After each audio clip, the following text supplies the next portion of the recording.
नमस्कार साथियों, आज हम बात करेंगे इंपॉर्टेंट टॉपिक पे। अगर आप विदेश जाते हैं या फिर जाना चाहते हैं तो आप कहीं पर भी किसी भी एजेंट के पास अप्लाई करते हैं और 99% लोग तो आप फर्जी लोगों के पास अप्लाई करते हैं जिनके पास मैन पावर ऑफिस नहीं है। हालांकि बार बार वीडियो में बताता रहता हूं, लेकिन बहुत कम लोगों को फ़र्क पड़ता है। आज हम यहाँ पे बात करेंगे कि अगर आप मान लीजिए कहीं पर भी डॉक्यूमेंट लगाते हैं किसी भी देश से रिलेटेड, खास तौर से यूरोपियन कंट्री से रिलेटेड, तो पैसा हम देते हैं, वो पैसा देने का तरीका क्या होता है, भाई पैसा कब आपको देना चाहिए, इसको एग्जाम्पल के माध्यम से आपको समझने की कोशिश करेंगे कि अगर आप किसी एजेंट के पास में डॉक्यूमेंट अप्लाई करते हैं तो किन किन चीज़ों का ध्यान रखना चाहिए, किस तरीके से आपको पेमेंट करना चाहिए, पूरी हम डिटेल से इस वीडियो में बात करेंगे। वीडियो पूरा देखिएगा। भाई अच्छा लगे तो लाइक शेयर करिएगा, चैनल जरूर सब्सक्राइब करके बेल आइकन ऑन कर लीजिएगा। फेसबुक पेज वाले पेज को फॉलो करके रखें ताकि हर रोज आपको विदेश से रिलेटेड नई नई अपडेट मिलती रहे। तो चलिए शुरुआत कर लेते हैं। जी हाँ, आप विदेश जाते हैं, अच्छी बात है, जाना भी चाहिए। हर आदमी का सपना होता है, चाहे आप विजिट वीज़ा में जा रहे हैं, चाहे आप टूरिस्ट वीज़ा में जा रहे हैं, चाहे आप एजुकेशन पर्पज़ से जा रहे हैं, चाहे आप जॉब से पर्पज़ से जा रहे हैं। आपका सपना होता है भाई जॉब लग जाए, अच्छा पैसा हम कमाएंगे तो हम इंडिया में सेटल हो जाएंगे। जी हाँ, होते भी हैं, नो डाउट, लोग सफल होते भी हैं, कोई दिक्कत नहीं, अच्छा पैसा कमाते हैं वो लोग, सेटल भी होते हैं। आपके आसपास में आपने देखे भी होंगे। जी हाँ, आज हम यहाँ पे बात करेंगे कि आप पैसे कब देते हैं, आपको पैसा कब देना चाहिए किसी भी एजेंट के सामने। आप एग्जाम्पल के सामने बात बताऊंगा कि भाई मान लो आप बाजार में जाते हैं, कोई भी सामान खरीदते हैं तो पैसा आप कब देते हैं। और अगर मोटे एग्जाम्पल की बात करें तो आप मान लीजिए किसी सुनार की या गोल्ड की शॉप पे जाते हैं तो गोल्ड का पैसा, जैसे आपकी घर में परिवार में शादी है तो आप जैसे 10 लाख 15 लाख 20 लाख का लोग गोल्ड खरीदते हैं, वो गोल्ड का पेमेंट आप कब करते हैं। सोचने की आप एग्जाम्पल समझिए, जब आप 10-20 लाख रुपए का गोल्ड खरीदते हैं तो मुझे नहीं लगता आप पहले भुगतान करते होंगे, आपको अपना सामान मिल चुका होता है, उसके बाद में आप पेमेंट कर चुके होते हैं। लेकिन ये चीज़ उल्टा यहाँ पे क्यों लागू होती है, जब आप वीज़ा किसी से लेते हैं, डॉक्यूमेंट अप्लाई करते हैं तो पैसा एडवांस में क्यों देना पड़ता है। ये बात यहाँ पे सोचने की बात है। यहाँ पे ऐसा, जब आप लाखों रुपए का सामान खरीदते हैं, गोल्ड खरीदते हैं, वही आपसे एडवांस पैसा नहीं मांगता है कि भाई ठीक है आपने सामान लिया, एक हाथ में सामान लिया, दूसरे हाथ में पेमेंट कर दिया। तो फिर यहाँ पे ये बात लागू क्यों नहीं होती है। जब आप एजेंट में किसी के ऑफिस में वीज़ा अप्लाई करते हैं तो वो लोग पैसा आपसे क्यों लेते हैं, रजिस्ट्रेशन के नाम से, ऑफिस चार्ज के नाम से, फाइल चार्ज के नाम से, एडवांस के नाम से, ऑफर लेटर के नाम से, मेडिकल के नाम से, वीज़ा स्टैंपिंग के नाम से, वीज़ा ऑनलाइन प्रोसेस के नाम से, वीज़ा प्रोसेसिंग फीस के नाम से, टिकट के नाम से एडवांस पैसा लिया जाता है।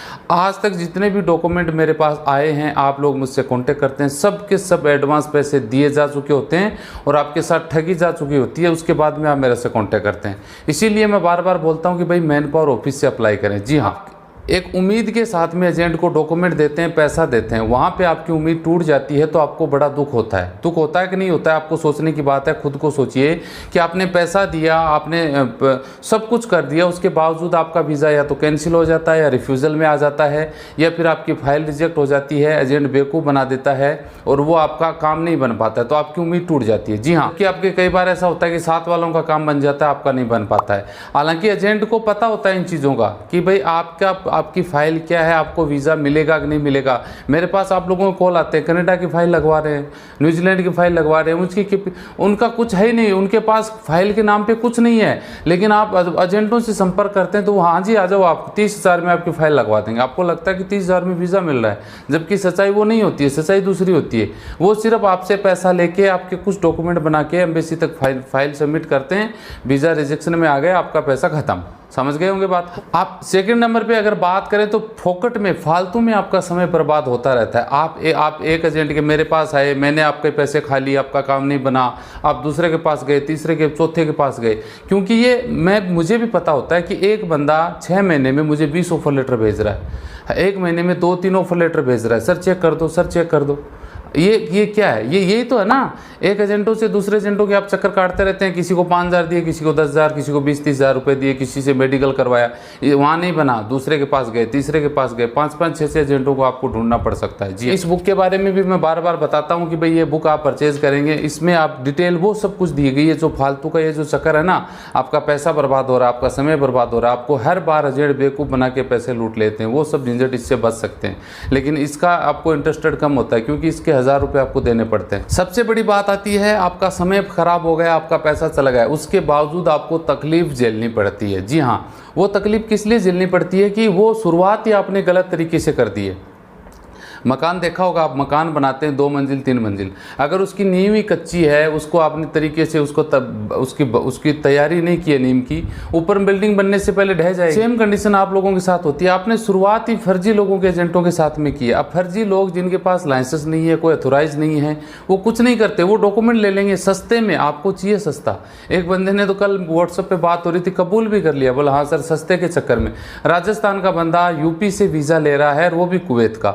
मैं बोला भाई राजस्थान में गढ़ है, राजस्थान इंडिया में गल्फ देश में भेजने का, यहाँ पे कमी एजेंटों की, 55 तो मैन पावर ऑफिस है। मैं बोला वहाँ तो फोकट में आ रहा होगा, बोला हाँ सर वहाँ सस्ता पड़ रहा था, 80-90 हज़ार रुपये मांगे गए और वहाँ पे मात्र 30 हज़ार में कुवैत का काम बन रहा है। यानी बंदे से पैसा डॉक्यूमेंट दिया, वो तो मेरे संपर्क में आ गया इसलिए मैंने पैसे बचा दिए, वरना 30 हज़ार उसके चले जाते, सस्ता के चक्कर हुआ ना। तो हमेशा ध्यान रखें, चाइनीज़ सामान दिखने में अच्छा लगता है लेकिन उसकी क्वालिटी एकदम जीरो होती है और वो कब तक चलेगा। सेम कंडीशन एजेंटों की वो चाइनीज़ सामान की जैसी सेम है। एक इंडियन ब्रांड अगर आप अच्छा पैसा देते हैं, पैसा थोड़ा ज़्यादा लगता है लेकिन आपको लाइफ में वो चीज़ काम आती है। सेम एजेंटों के साथ ये डील आपके साथ हो सकती है। इसलिए मैं बार बार रिक्वेस्ट करता हूँ कि बचें इन चीज़ों से। आपका पैसा सब कुछ चला जाता है तो आपको लास्ट में आप थक हार जाते हैं, तो आपको जीना मुश्किल हो जाता है, क्योंकि आपने विदेश जाने के नाम से कहीं न कहीं से ब्याज पे पैसे उठाए थे। आपने जो पैसे इकट्ठे कर रखे थे, सेविंग कर रखी थी, आपने कोई सामान बेचा था, आपने कोई लोन लिया था एजेंट को चुकाने के लिए, कि आपको ये लगा कि हाँ भाई उस देश में जाके अच्छा पैसा कमा के मैं सेटल हो जाऊंगा तो ये बराबर कर दूंगा। लेकिन ऐसा नहीं होता है। सब कुछ आपको खोने के बाद, ठगने के बाद आपको ठगा हुआ महसूस आप खुद करते तो आपको मुश्किल हो जाता है जीना, कि वो कर्जा जो विदेश के नाम से हमने किया था वो कैसे भरपाई करेंगे। समझ रहे हो बात को? कि फिर आपको सब कुछ छोड़ छाड़ के कोई बड़े शहर में नौकरी की तलाश में जाना पड़ता है, जहाँ तक मुझे नॉलेज है। जी हाँ, इसीलिए बार बार रिक्वेस्ट है भाई, ऐसे जो लोगों से 99% लोग, या आप यकीन मानिए 99%, 1% लोग मैन पावर ऑफिस से जाते हैं और 99% आप लोग जो फर्जी लोगों के चक्कर में फंसते हैं, उन लोगों को आप ही के द्वारा उनको फ़ायदा होता है, क्योंकि वो आप ही लोगों को बेवकूफ़ बना के अच्छा पैसा कमाते हैं। रातों रात वो लोग लखपति करोड़पति बन जाते हैं। जी हाँ, और आप लोग धक्का खाते हुए रह जाते हैं और उनको आपकी वजह से एक बूस्ट मिलता है कि हाँ मुझे कितने चाहिए यार, 20 लाख रुपए चाहिए। कोई नहीं, 10-20 लोगों को बेवकूफ़ बनाएंगे, 20 लाख रुपए आ जाएंगे और आप लोग आराम से फंस जाते हैं। कल एक यूपी का बंदा दिल्ली में फंसा हुआ था, थाईलैंड के नाम से 2 लाख रुपए दे दी। उनके डॉक्यूमेंट मैंने देखे, मैं बोला भाई डॉक्यूमेंट है ही नहीं है तेरे, कोई डॉक्यूमेंट ही नहीं है, इसमें क्या चेक करें? इसमें डॉक्यूमेंट वो फर्जी तरीके से दे रखे हैं। एजेंट कहाँ का है? विदेशी एजेंट है, इंडिया में आके। मैं बोला तू गारंटी ले ले मेरे पास से, आप जिससे 100-200 लोगों को ये ठग के और विदेश भाग चुका होगा, ये सच्चाई है। तो ऐसे लोगों से बचें, मैन पावर ऑफिस से अप्लाई करें और पूरा पैसा भुगतान मैन पावर ऑफिस से आप अप्लाई करोगे तो पहले आप अग्रीमेंट करें कि पूरा पैसा मैं वीज़ा लगने के बाद ही दूंगा, वीज़ा आने के बाद ही दूंगा। जी हाँ, ये कंडीशन सिर्फ और सिर्फ मैन पावर ऑफिस में रख सकते हो आप। जो फर्जी एजेंट है, जिनके पास कोई लाइसेंस नहीं है, अथॉरिटी नहीं है ना, वो लोग ये कंडीशन लागू नहीं करेंगे, क्योंकि उनका ये काम ही नहीं है। काम एक नंबर में होता है तो एग्रीमेंट हो सकता है कि चलो आप अपने डॉक्यूमेंट सबमिट करो, ओरिजिनल पासपोर्ट जमा कराओ, इंटरव्यू दो, एग्रीमेंट लो, लिखित में बात हो जाती है तो वीज़ा लगने के बाद आप पेमेंट कर दो। लेकिन फर्जी जो लोग हैं ना, वो ऐसा बिल्कुल नहीं करें। ये कुछ बातें आप लोगों के साथ शेयर करनी थी। पैसा हमेशा वीज़ा लगने के बाद दें, मैन पावर ऑफिस से अप्लाई करें, पहले एग्रीमेंट कर लें कि भाई इस तरीके से मैं पैसा दूंगा वीज़ा लगने के बाद, पहले मेरे पास कोई पैसा नहीं है, ऑफर लेटर पे कोई पैसा देने की जरूरत नहीं है। हाँ, मैन पावर ऑफिस वाले आपसे सिक्योरिटी के तौर पे पैसा मांग सकते हैं, नो डाउट, लेकिन उसका भी आप रजिस्टर्ड प्रूफ लें कि हाँ मैंने आपको पैसे दिए, कल को काम नहीं होगा तो मेरे पैसे वापस करने, ये कंडीशन हो सकती है। बस ये जानकारी कुछ आप लोगों के साथ शेयर करनी थी। वीडियो अच्छा लगे लाइक शेयर करिए। मिलते हैं नेक्स्ट वीडियो में अच्छी जानकारी के साथ। जय हिंद, जय भारत।